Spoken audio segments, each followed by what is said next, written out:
Welcome back to another franchise mode episode. This is the draft episode, and we're going to take a quick look at the draft board here. I'm just flying through, but you'll see me take a couple of pauses here on offensive linemen. They are what are important to us. We need some better tackles, we need some better guards. But then there's Tracy Battle, who stopped on for a little while there, a 6th rounder with a 1st round talent, and there's a couple of guys like that, 5th round for 1st round talent, a lot in the 2nd round as well. That's why I wanted to get some more 2nd rounders, and then we'll go fly through to the end. Craig Wilson, the only one here with a bad rating, but he runs a 4.26 people. How can we ignore that? But now we're on to the first pick. Willie Spellman, right tackle. Looking at him, A-, A-, B+. Malcolm Tyson has the same, but his are both for best block power and run block power. And so we decide to go for Malcolm Tyson with our 22nd overall pick, and he is a 79 overall, the 1st ranked in true talent. Now, it is just a normal development rating, but the number 1 overall player we get with a 79 overall at right tackle is exactly what we needed. DeMar Dotson is gone, and we can put him anywhere in the line, and he probably improves it with that rating. And then we move on to the next pick, and Landon Abraham, we're taking a look at him, but also thinking about Justin Klein, but we're also thinking about Carl Harris, and we don't know where we're going to go, but we know we're going to stay on the offensive line because that needs improvement. And so we go for Carl Harris, 77 overall. He is the 2nd best player in the draft. We picked the 1st best player, then we picked the 2nd best player. We're going boring, but the right side of the line just got a lot stronger, even though they both have normal ratings. And then we get to our 3rd pick, and we're looking at Tracy Battle here, looking at Landon Abraham again. Do we go back to the line? Do we go cornerback Lyle Poole? Do we go left tackle? Although we've got a pretty decent left tackle, we decide Tracy Battle may just be the way to go here. The prospect is too tantalizing, and he's got a hidden development. He's 14th overall in true talent. 74 is a bit of a drop from what we've got. Now, if you're a cheater, you'll know what development he has got from that, but we will not be giving it away. It is a hidden development trait. 73 overall in the actual position he'll be playing for us, although we probably look to throw him over to strong safety, fill in for Eric Berry. But he looks decent. 74 isn't maybe as high as we expected, but it's not disappointing. 92 speed, 94 hit power. There's a decent combination. And then he's got some nice stats as well in terms of injury stamina. There's the higher ones, but a bunch of dark orange as well. But he's pretty good. 74 overall is not disappointing in the current landscape of drafts. That's a pretty high overall, but we already got a 79. It's slightly tainted the waters. But 79, the highest overall. 74 is not bad. Now we're looking here what to do. We don't know what to do. We're looking at some cornerbacks. Lyle Poole is the highest rated. I'm not sure about him, but he's a 1st round talent. We're in the 2nd round. We take him, and he's just a 70 overall. So 25th in 2 talent, it's okay, but it looks a little bit disappointing. I'm not the happiest with it. And now the draft starts to slip up a little bit. We get suckered into taking Aaron Foster here. Probably could have gone for some better positional needs. He's only a 68 overall, but I liked his speed and stuff like that. It was bad decision making. And then in the 4th round, we barely have any players left. We've already taken offensive lineman at right tackle. So we go for Craig Wilson, the speedster, who's only a 64 overall and the 1st reach of the draft. Now he has got hidden development. That's not bad. Now let's take a look at some of the actual stats, and we see 97 speed and 98 acceleration, potentially the fastest player I've ever drafted.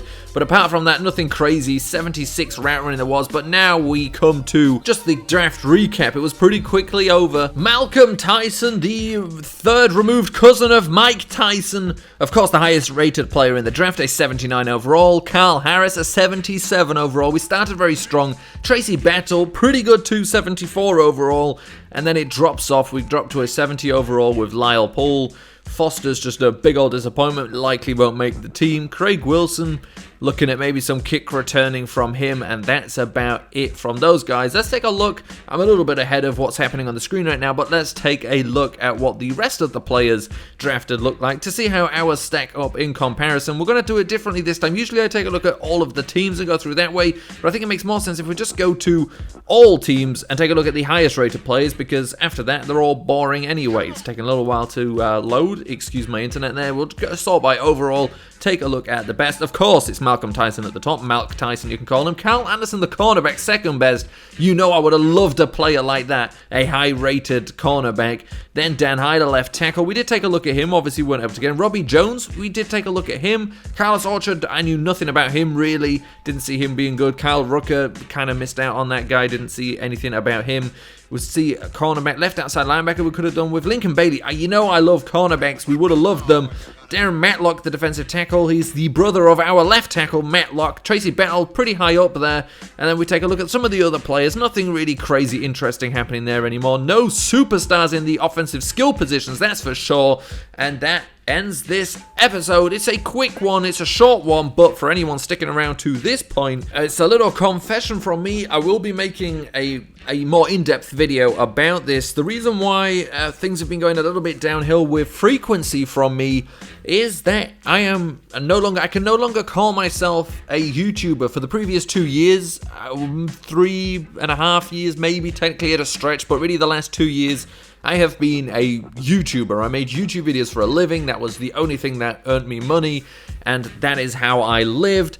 I now no longer can call myself that. I am now somebody who makes YouTube videos. I have a full-time job that I recently got, which has obviously pushed everything else to the background, is giving me a lot less time. I will make a full in-depth video. Of course, the fact I'm still making these videos right now means I will continue to the best of my abilities, but it will no longer be a case of 2 videos a week or so as I always tried. I wasn't always the most consistent to begin with. This will make it a little bit worse, but I'm going to finish this series 100%. We're going to run to the end of the season and hopefully get a Super Bowl win. We will play this series until we get to a nice point. I'm not just going to stop it dead at some random point. We will finish this properly, unlike last year, which, considering I didn't have a real job last year, it's a big improvement for me to finish this one properly. I am enjoying this. It's a good team. It's a fun franchise, and I want to play it till the end. It's just about, can I find the time?